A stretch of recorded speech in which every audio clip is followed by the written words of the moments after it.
জয় শিব, জয় শিব, জয় শিব। জয় মা আদ্যশক্তি চ্যানেলে আপনাদের সবাইকে সুস্বাগতম। তো আজকে আপনাদের মাঝে একটি নকশা নিয়ে এসেছি। এই নকশাটির মধ্যে 2টি নকশা আছে।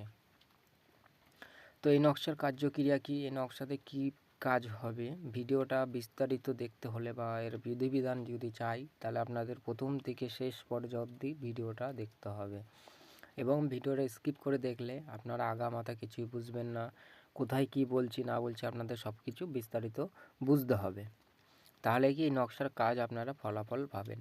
প্রত্যেকটা জিনিসে মন্ত্রের ভেতরে বা নকশার ভেতরে একটি করে ভেদ লুকানো থাকে। সেই ভেদরা কি, সেই ভেদরা কথাটা ভালো করে বুঝতে হবে, তাহলে আপনারা সেই ভেদ খুঁজে পাবেন। তো এই নকশা আপনাদের চালাতে হলে কিছু জিনিসের সংগ্রহ বা কিছু জিনিসের প্রয়োজন হবে। প্রথমত আপনাদের তামার মাদুলি লাগবে একটা, প্লাস না তামার মাদুলি আপনাদের দুটো লাগবে।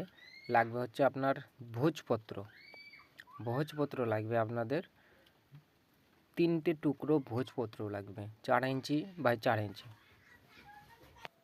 লাগবে আপনাদের জাফরান ও মিশক গোলাপ জল দিয়ে একটি কালি তৈরি করবেন।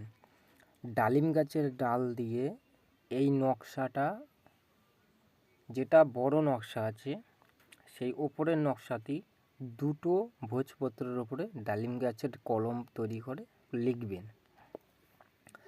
লেখা হয়ে গেলে এবং নিচের যে নকশাটি আছে সেটিকে একটা ভোজপত্রের উপর লিখবেন। তাহলে আপনাদের টোটালে 3টে নকশা লেখা হয়ে গেল।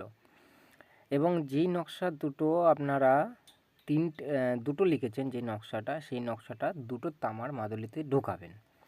ঢোকানো হয়ে গেলে একটি তামার মাদুলি আপনি কি করবেন, যে যার উপরে করা হচ্ছে তার নাম কিন্তু লিখে দিতে হবে। তার নামটা আগে লিখবেন, পরবর্তীতে আপনার নাম লিখবেন। দেখেন নিচে লেখা আছে, তো আগে তার নাম লিখবেন, তারপরে আপনার নাম লিখবেন। লেখার পর সেই তাবিজটি একটি আপনি নিজে, মহিলা হলে বাম হাতে, পুরুষ হলে ডান হাতে ব্যবহার করবেন। আর একটি তাবিজ যেটা থাকবে সেটা হচ্ছে যে বালিশের তলায় যে ঘুমায় বা বালিশে ঘুমায় সে বালিশের ভেতরে ঢুকিয়ে দেবেন। আর আরেকটি যে নকশা রয়েছে, সেই ছোটো যে নিচের যে নকশাটি, ওই নকশাটি কী করবেন, জলের মধ্যে চুবাবেন। সেই জলটিকে আপনারা 3 দিন খাওয়াবেন। সে একটু একটু করে হোক বা যতটুকু আপনার সামর্থ্যের মধ্যে পড়বে, যখন যেরকম পারবেন তখন সেরকমভাবে সেই ব্যক্তিকে খাওয়াবেন। তাহলে এটা কতদিন খাওয়াতে হবে আপনাদের? 3 দিন খাওয়াতে হবে। তো প্রথম দিন যখন খাওয়াবেন, ধরুন আজকে আপনি খাওয়ালেন, আগামী দিনের মধ্যে বৈকাল হতে না হতে আপনি অনেকটা চেঞ্জ পাবেন, বা সকাল থেকে বুঝতে পারবেন যে আপনার প্রতি অনেকটা মন ঘুরে গেছে, আপনার কথা শুনছে বা আপনার কথা উঠছে বসতে। তো এটা কাদের ক্ষেত্রে করবেন?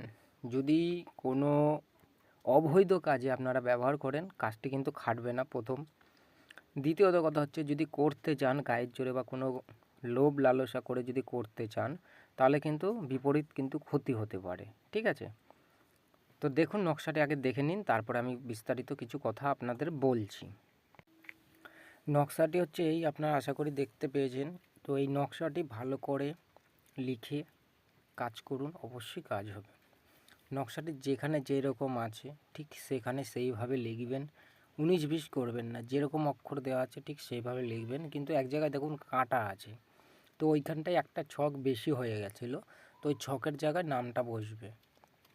ঠিক আছে? ছকটা আপনারা গুনে গুনে ভালোভাবে করবেন, যেন কাজটা পরিষ্কারভাবে করবেন। হাতে কোনো নোংরা রাখবেন না, আর মনে কখনো খুঁত রেখে কাজ করবেন না। এই কাজটি করতে হলে আপনাদের অনুমতি যদি পেতে হয়, তাহলে এই কাজটি, এই ভিডিওটা আপনাদের 7খানা করে শেয়ার দিতে হবে। যে 7টাই করে শেয়ার দেবে তাদের ফুল অনুমতি দেওয়া থাকলো, সে কাজ করলে অবশ্যই তার কার্যক্রিয়া সফলতা হবে।